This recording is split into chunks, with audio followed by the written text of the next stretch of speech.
റസൂലുള്ള പറയുകയാണ്, ഇന്ന അദ്നാ അഹ്ലിന്നാരി അദാബൻ യൗമൽ ഖിയാമ, നരകത്തിലെ ഏറ്റവും ചെറിയ ശിക്ഷയുള്ള ആൾ അതാരാ? എന്താ അയാളുടെ ശിക്ഷ? യന്തഇലു ബിനഅലൈനി മിന്നാർ, നരകത്തിലെ തീ കൊണ്ടുള്ള 2 ചെരുപ്പ് അയാൾക്ക് ധരിപ്പിക്കപ്പെടും എന്നാണ്. എന്നിട്ടോ അതുകൊണ്ട് രക്ഷയില്ല. യുഗ്ലാ ദിമാഗുഹു മിൻ ഹറാറ, ചൂട് കാരണം തലച്ചോറിങ്ങനെ പൊട്ടി ഒഴുകിക്കൊണ്ടിരിക്കുമെന്ന് മുഹമ്മദുർ റസൂലുള്ളാഹി സ്വല്ലല്ലാഹു അലൈഹി വസല്ലം. പണ്ഡിതന്മാർ ഇതിന്റെ വ്യാഖ്യാനത്തിൽ പറയുന്നുണ്ട്, ഈ പറഞ്ഞത് നബിയുടെ പ്രിയപ്പെട്ട പിതൃവ്യനായിരുന്ന അബൂ താലിബിനെ കുറിച്ചാണ് എന്ന്. ആരാ?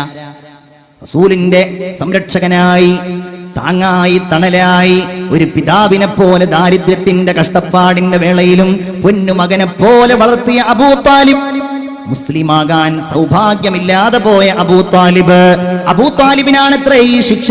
അലി റളിയല്ലാഹു അൻഹുവിന്റെ ഉപ്പയായ ജഅഫറിന്റെ ഉപ്പയായ റളിയല്ലാഹു അൻഹുമാ, ഇവരുടെയൊക്കെ പിതാവായ നബിയുടെ പ്രിയപ്പെട്ട മൂത്താപ്പയായ പിതാവിന്റെ ജ്യേഷ്ഠ സഹോദരനായ അബൂ താലിബിനാണ് ഈ ശിക്ഷ നൽകുന്നത് എന്ന് ചരിത്രത്തിൽ കാണാം.